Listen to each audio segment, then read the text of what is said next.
Today, our guest on the Dream Big series is Brandon Miller. Brandon travels all over the world doing exactly what he was created to do, which is play guitar. He has gone from playing local bar gigs to playing sold-out concerts in Europe. Brandon's going to talk today about a big belief, what kind of preparation he goes through for a show, also the importance of image in a music-based career, as well as many other things. One of the things that I've witnessed about Brandon is he's just truly got a humble spirit. And, you know, this is in the midst of being recognized as one of the best guitar players to come out of Kansas City. Brandon was an absolute pleasure to interview, and I just hope you get as much out of this as I did. This is Chad Borkwin, and this is the Dream Big series. I am a professional musician and recording artist that has been fortunate enough to learn how to get paid doing what I love. But this didn't just happen for me.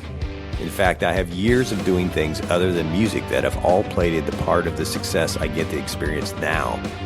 But more importantly, I've learned the value of having the right people speak into my life and how that is the key to breaking free of old limiting habits. So if you're tired of being stuck and you believe there is more for you in life, the good news is everything I've done is a result of what I've learned, and it can be taught. Join us as we bring topics and guests onto this show to provide you with valuable insights on how to get to your big dream. This is the Dream Big series. Welcome to the show.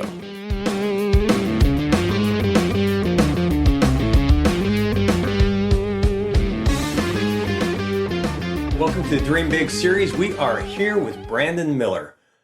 Brandon has risen to quite a success in his career, traveling all over the world with his music, and really excited for this interview because there's so many good things that I think we can learn from Brandon, just in how he from the point he started to where he's at now. So, Brandon, we originally met in your high school. Mm-hmm. When my brother and I were playing in a group that played there, and you came up to the table. Yeah. And then, do you remember that? Slightly, yeah. I remember. I was in high school at the time, and the group you were with, you would come to high schools, and you would play, mm-hmm. and also talk about, different motivational stuff and finances, and just how to be a good person. And at the time, I was starting to play out a lot, mm-hmm. more. Me and my buddies in high school had a band, and we'd sit in the back of the auditorium and be like, what kind of gear are they using? They're not playing that right. Being naive, which was probably accurate. High school kids. So we're still trying to figure it out. But yeah, and then we came up and chatted afterwards, and didn't put two and two together until, like you said, the next time we met. Was by chance. We were doing a kind of a lighting ceremony for, mm-hmm. the holidays and everything, and I initially didn't get the call, but a good friend of mine had put my name in the hat when he couldn't do the gig, and turns out I walked into your house and rehearsing, mm-hmm. in the basement, and sometime at the end of rehearsal or at the gig, I was like, you came to my high school, didn't you? And mm-hmm. you performed, and sure enough, however, a short amount of years later, we're now here doing the interview. Right. Yeah, and so what was super impressive to me about that scenario in my basement, and how that led to that, was Scotty McBee, the guy, mm-hmm. that recommended you, is known as the guy that can play anything on about any instrument, almost, yes. And so that's that, I knew that, and that's why I called him. The fact that he recommended you was huge, because you were not very old, even at this point. Yeah. And yet you had already gotten yourself to the point where you were the first guy recommended by him. What led there? What happened between that school concert and that mm-hmm. that caused that? Yeah, I at a young age, I started playing when I was 7. My parents got me a guitar for Christmas, and then until I was about 13, I played at home a lot. From the moment I woke up until I went to school, I would go to school, get home, and play guitar until I went to bed, basically. And, oftentimes I would fall asleep playing guitar. And then, of course, the summertime would come and it would be from sunrise till sunset playing guitar, listening to my dad's records. And, it just seemed to never stop. And my parents were extremely supportive and started taking me to concerts. Still are. And still are. Yeah. Extremely supportive. And, they started taking all of us kids to concerts. By the time I was 9 or 10 years old, we were seeing Kiss and Aerosmith, Tom Petty and Rush, and just these huge concerts on such a big production level, to where it's like, yeah, you can be this guy in the bar or the small club or this theater or just the guy, like bands in the park, whatever you want. But if you want and you work hard enough and you dream big enough, you can get to this and play in front of 20,000, 30,000 people, with the stage and the lights and the fire and everything. So that really, I was really driven by that, wanting to get to that level. And when I met Scotty and started playing out more, I went from still playing at home as much as possible, but just to playing with as many people as I could. I would go to, every night of the week, I would try to find a different jam or an open mic night and just play with as many people as I could. I was playing with, 5 or 6 bands at a time and just doing all these gigs because I felt you get to a certain point where as a musician you can only grow so much until you start to play with other people, and then you start to listen and communicate, and then your knowledge of the music and your instrument grows even more. And Scotty had always taught me, know your instrument better than, anybody else around you.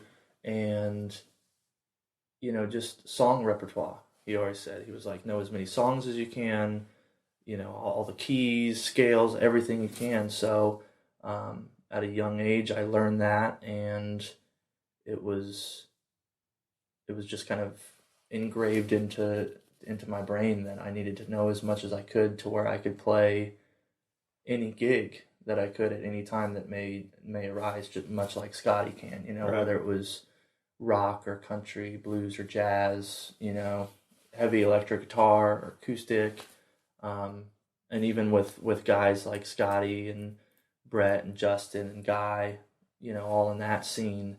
It was like not only learn guitar, but learn how to play bass, because we may need a bass player, we may need a drummer, or we may need, and then that led to singing, because if you're going to be in a band, you have to know how to sing, whether it's backup vocals or lead vocals or anything. So playing with those guys and really anybody I've played with has always left a positive, note on just, doing as much as you can to further yourself as a musician. There's a lot there that we could pull out of this. I want to come back to some of this here in a second, but real quick, can you lead us to how then, you're traveling all over the world now, country and the world with Daniel Nicole. Yeah. How did that happen? With Danielle, it was, towards the end of high school, I started to dive more into blues music and roots music. And that led me to going up to a lot more blues jams around town.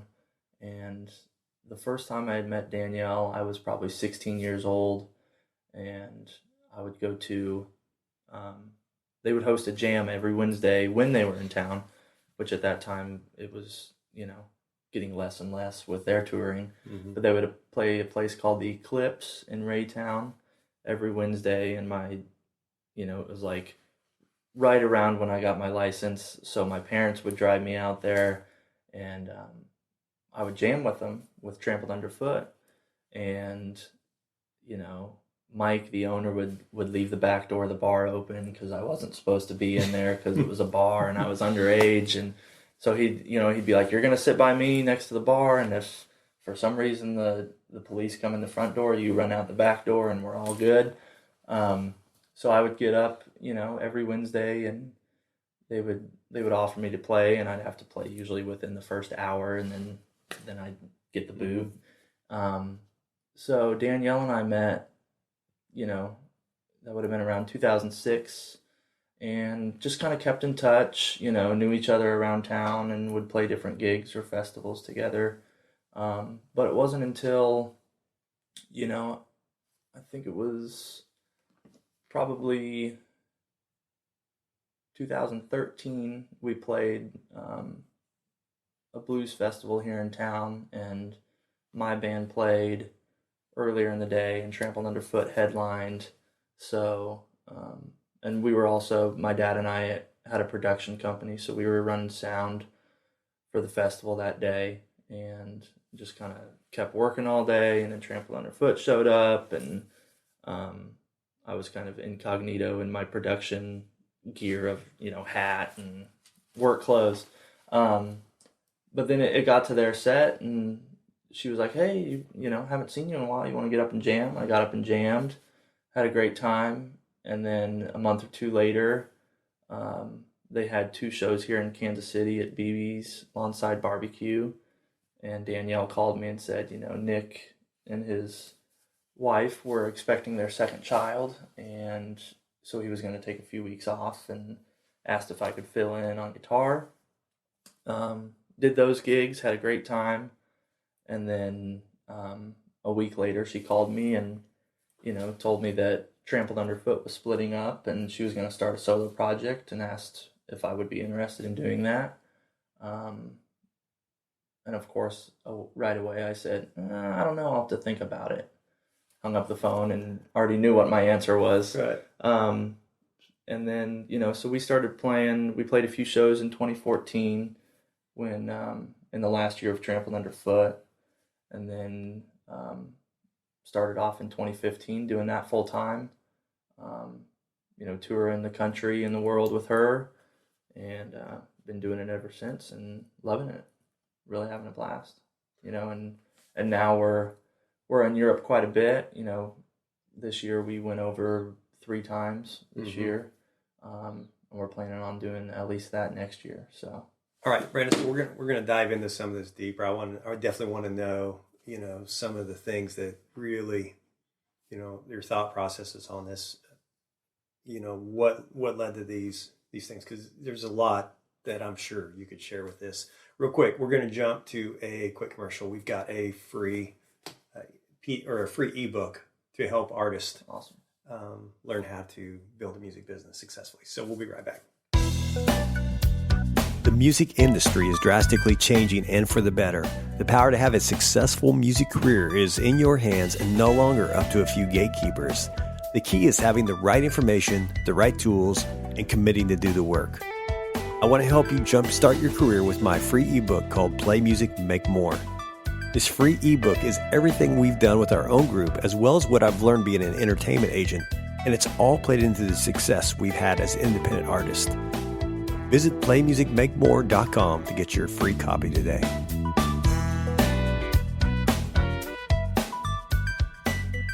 Did you download it already? I did. Got it, read it. I'm ready for the test. All right. So one of the things I heard in this deal is you have, and this is starting to be a common theme among interviewees, which is really cool because I'm glad this is getting out. Is you've said yes to the right opportunities pretty quickly, even if it's just you want to come up on stage and jam with us. I mean, do you ever feel moments of fear in those, or is it excitement, or is it just like, nope, I'm going to do this no matter what? Yeah, I mean, pretty much all the time it's just I'm going to do it no matter what, right? And then after the fact you can turn around and see if it worked or it didn't. But I would rather deal with that afterwards instead of dealing with the fear of the unknown, basically. Mm-hmm. A lot of guys I talked to at an early age had and dealt with the fear of the unknown. Mm-hmm. They were like, I could have gone for it and been a full-time musician and moved to New York or LA or Nashville, but I didn't.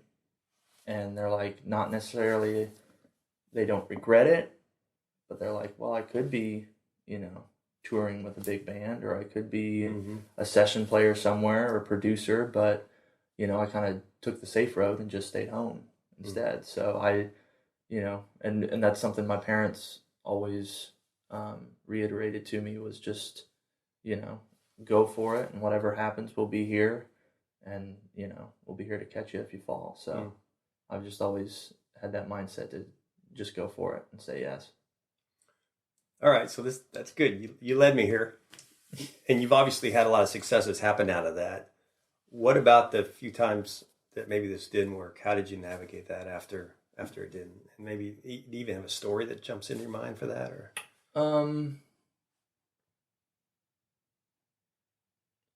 There's been several times where on paper it feels right, whether it's like taking the right gig or filling in with the right band, and you're like, okay, they seem to have their stuff together and professional on, like, the songs they sent out and getting you the set list, and it's going to be this and everything's going to be perfect, and you show up, and whether it's rehearsal or just straight to the gig, and you show up and like nobody's there and they're late, or they don't come as prepared as what you are, and you're just filling in and they're the regular band. Right.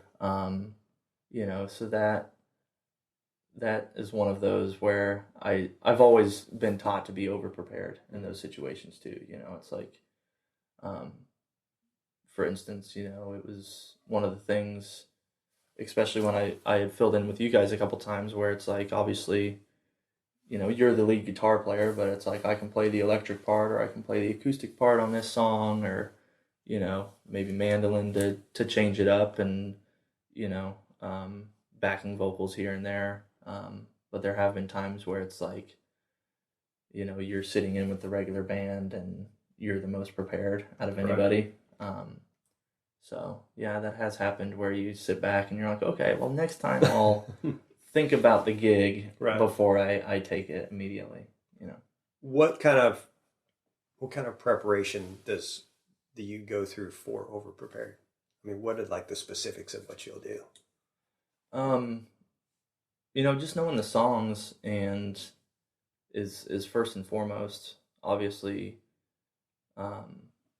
whether they take it and learn it just like the original, or you get to where you can play this song and then they're like, yeah, the original is in A, but we're going to do it in C. So just get to where you know it in and out, where you can transpose it at any given moment. And knowing, I try my hardest to not only learn the music behind it, but the lyrics as well, because it's, telling a story. So if you can tell the story, the music will come with it. And that way you can listen and follow, the band leader and the band itself.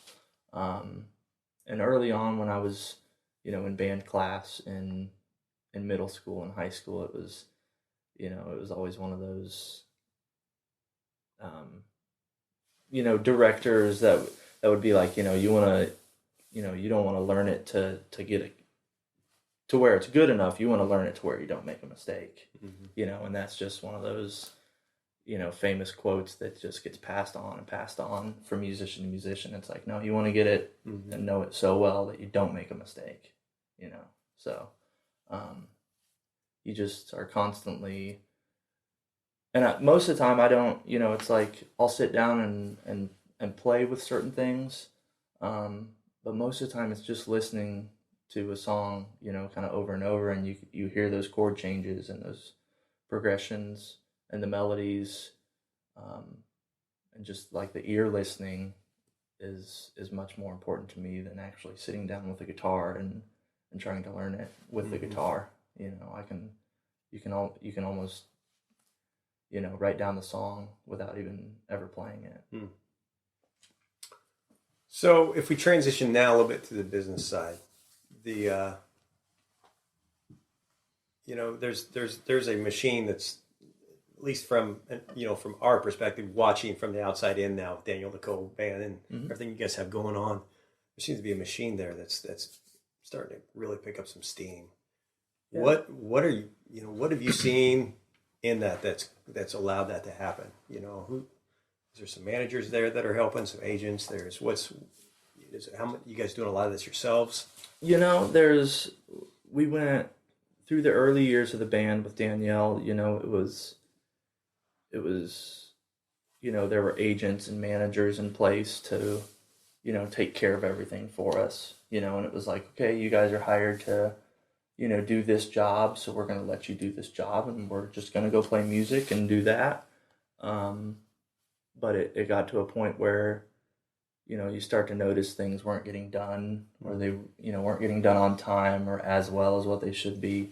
Um, so there's just been some transitions where um, certain people aren't there anymore, whether it's on stage or, you know, in the management level, and some things are just kept more in house where we can see what's going on a daily basis and according to the management or the booking or, you know, websites and social medias and just um, a lot of day-to-day stuff. You know, there's still certain things we lean on for, you know, certain issues when it comes to booking or management, but we really saw the band take a step in the right direction when we had, you know, more of a direct one-on-one relationship with people, you know, whether that's the fans, you know, and it's like with the social media and everything where and they really remember that too, you know, and that's the one thing that as much as the world and technology has evolved and you get away from a one-on-one personal relationship with people, music is the one thing, you know, at least with a live show that brings people together and they can have that and they need to feel that one-on-one connection, you know, and that's what really has kind of pushed us forward over the last 2 years. Is that one-on-one connection that people feel at the shows, before the show, after the show. You know, they can reach out to us anytime, and we're still there, and you know, trying to catch up and do that. But I think that's been the most important thing, is just seeing people at the shows and recognizing them and acknowledging that every person is important. You know.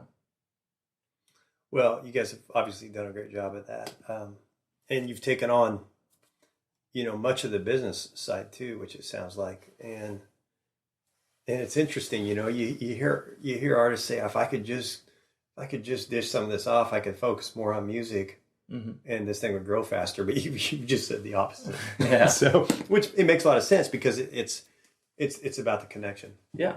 The other thing I've noticed online is, you know, with people like MF Photography and every other photographer that shows up, you guys have some of the most killer pictures pop up that of anybody I see. Yeah. You know, and part of that, both of you just have you know, a look. Now, you transitioned that a little bit. Yeah. From time to time. Well, I mean, there was a point where, you know, you went from being Brandon to all of a sudden rock star Brandon, as far as just the image look. What caused that? Why'd you do that? And I mean, I don't think I have to even say what the benefit is because we can see it. But I'd love if you have some insight on that. You know, it was one of those kind of just younger, naive things where it's like, I'm just going to play guitar and people are here for the music and that's it. So I don't have to worry about, you know, how I dress or what I look like. And then it was about the time that we started, you know, getting more involved in the day-to-day stuff where we realized, or at least I did, you know, that image, it's like, you know, if they wanted it just to be about the music, they could sit at home and listen to the CD and they don't have to look at us, but they're paying a ticket and coming to the show for the visual effect as well. So it's like, you know, you're putting on a show, so you have to look good and sound good, and you know, it's the whole package as a musician and a band. You know, if you're just some, you know, overweight, you know, whatever, like, and you just don't look good, you know, it's like, cool, it was great music, but you know, I don't want to sit and look at that for the next 2 hours or for whatever reason, you know. And then it comes into the stage show and the lights and the feel of the stage. And it all ties in together where you have you're presenting it, the whole package, you know, as, you know, an artist, a musician, the band. This is the whole product. You're not just getting, you know, some kid that can play guitar, you know. So it's 105 degrees out. You're telling me you're not going to wear cargo shorts? I will never wear cargo shorts. I can remember, I think one time maybe once or twice I wore shorts, and I highly regret that. Yeah. But I don't think anybody showed up, so there may not be any There's no evidence of so that. It didn't happen. It didn't happen. Yeah, right. It was a dream. Is there any specific advice you give to somebody just kind of starting out right now? You know, maybe where you were when you were a kid, you know, let's do this. What would you give your 16-year-old self? What advice would you say to yourself if you could tell Brandon at 16 anything? Based on what you know today. I would say learn how to sing at a younger age, for me personally. And learn piano. Those are definitely two things that I regret. I mean, I didn't start singing until I was 17 or 18, and you know, I could have been further along, I think, if I would have sang at a younger age. But you know, my family is a little more reserved in that way, so it was like we would go to the concerts and we would see the shows, but it's like I don't think you would ever see us, you know, all singing together in the car or around the house. Like that wasn't anything we did. So singing would definitely be one for me. But on a general side of things, it would have to be just play with as many people as you can, and the interaction is as much, if not more, helpful to your playing than just knowing the scales and knowing the chords and everything. It's the music is about the interaction with people, whether it's the other musicians on stage or whoever is listening, you know. So don't be afraid to go out and try things at a jam or an open mic night or wherever it may be, you know. Just get out and play is the main thing. Man, this has been good. It's great. Thanks for having me. Really appreciate you doing this, and we're having a blast watching all your success. So thank you. Yeah, thank you. Brandon Miller. Absolutely loved this interview with Brandon Miller, and one of the things that we would like to do for our guest and ask your help with this is to just show them love online. You know, find them on your favorite social media platform. Follow them. Tell them that you listen to the podcast. You know, give your thoughts even for that. You can find Brandon Miller, all of his social links, by going to his website first, which is brandonmillerkc.com. While you're at it, also go to DanielleNicoleMusic.com, which is the artist that Brandon plays with that he mentioned in the interview as well. We will also include links to all of these in the show notes as well. One last thing, if you know artists out there that are working to make it in this music industry, and this, when I say that, I mean they are either, you know, they're weekend warriors or they are really going after this full time, and you think that they would benefit from this podcast, please, you know, share this with them. We want to help as many artists as possible to reach their goals. We've had great guests already, and we have so many lined up to come. We appreciate you being here, and we'll leave you with this. If you're going to take the time out of your day to dream, why not dream big? You've been listening to the Dream Big series. We would love to hear from you, so please leave us a comment on your favorite podcast platform. Don't forget to visit us at dreambigseries.com for more podcast videos and blogs. Also, let us know if you would like to bring the Dream Big series event to your school, corporation, or organization. Thank you for listening to the Dream Big series.